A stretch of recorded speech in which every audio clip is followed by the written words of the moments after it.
0 నుంచి 5 సంవత్సరాల లోపున్న బాబుకు కావచ్చు, పాపకు కావచ్చు ఆధార్ కార్డ్ అనేది ఎలా అప్లై చేయాలి, దీనికి కావాల్సిన డాక్యుమెంట్స్ ఏంటని చాలామంది కూడా కామెంట్ సెక్షన్లో వాట్సాప్లో మెసేజ్ అయితే పెడుతూ ఉన్నారు. సో ఈరోజు ఈ వీడియోలో మనమైతే మరి చైల్డ్ ఆధార్ కార్డ్కి మనం ఎలా అప్లై చేయాలి, దీనికి కావాల్సిన డాక్యుమెంట్స్ ఏంటి, మనం ఎక్కడికి వెళ్ళాలి, ఎవరిని అప్రోచ్ అవ్వాలో నేను మీకు స్టెప్ బై స్టెప్ చెప్తాను. ఎవరు కూడా వీడియో స్కిప్ చేయకండి, లాస్ట్ వరకు చూడండి. అంతేకాదు మీలో ఎవరైనా ఫస్ట్ టైం కనుక మనకి యూట్యూబ్ ఛానల్కి వచ్చినట్లయితే మీరైతే కంపల్సరీగా మన సాయి థింగ్స్ యూట్యూబ్ ఛానల్ని సబ్స్క్రైబ్ డైలీ ఫాలో అండి. ఇక మరి మనం డిలే చేయకుండా వీడియోలోకి వచ్చినట్లయితే ఫస్ట్ ఆఫ్ ఆల్ మీ యొక్క బాబు కావచ్చు, పాపను కావచ్చు మీకు దగ్గరలో ఉన్నటువంటి ఆధార్ సెంటర్ దగ్గరికి అయితే వెళ్ళాల్సి అయితే ఉంటుంది. ఒకప్పట్లో మనకు సెంటర్లో షాప్స్ పెట్టేవారు, తర్వాత కొన్ని రోజులు వాటిని స్టాప్ చేశారు కొన్ని గవర్నమెంట్ వాళ్ళు. తర్వాత మనకు ఎస్బీఐ లేదా యూనియన్ బ్యాంక్ లేదా మనకు చాలా బ్యాంక్స్ ఉన్నాయి కదా, వాటిలో మనకు ఆధార్ సర్వీసులు మనకు ప్రొవైడ్ చేస్తూ ఉన్నారు.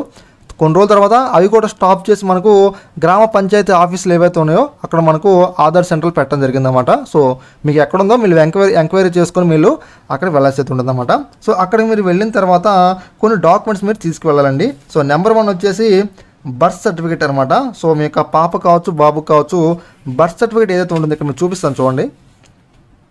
ఇది మనకేంటే పంచాయతీ ఆఫీస్లో మనకి ఇవ్వడం జరుగుతుంది అనమాట. సో బాబు పుట్టిన 2-3 రోజుల తర్వాత మనకు ఈ బర్త్ సర్టిఫికేట్ మనకు జనరేట్ అవ్వడం జరుగుతుంది అనమాట. అక్కడ వెళ్ళి ప్రింట్ తీసుకోవచ్చు, మీరు రూపాయి కూడా ఇవ్వాల్సిన పని లేదన్నమాట. మనకు ఒరిజినల్ కాపీస్ ఇస్తారు. బర్త్ సర్టిఫికేట్ మీరు తీసుకెళ్ళాల్సి ఉంటుంది. తర్వాత ఆధార్ కార్డ్ అండి. సో ఫాదర్ది కావచ్చు, మదర్ది కావచ్చు, మనం ఆధార్ కార్డు మనం తీసుకువెళ్ళాల్సి ఉంటుంది అనమాట. సో ఎగ్జాంపుల్కి సో ఫాదర్ లేరు అనుకోండి, సో మదర్ది మీరు ప్రొవైడ్ చేయొచ్చు అనమాట. మదర్ లేరు అనుకోండి, మీరు ఫాదర్ది మీరు ప్రొవైడ్ చేయొచ్చు అనమాట. ఇక మనకు థర్డ్ వచ్చేసి ఫామ్ 5 అండి. సో మీరు ఆధార్ సెంటర్ వెళ్ళిన తర్వాత వాళ్ళే మీకు ఈ ఫామ్ 5 ఇస్తారు, లేకపోతే ఏదైనా షాప్ దగ్గరికి వెళ్ళి సో ప్రింట్అవుట్ తీసుకురమ్మంటారు అనమాట.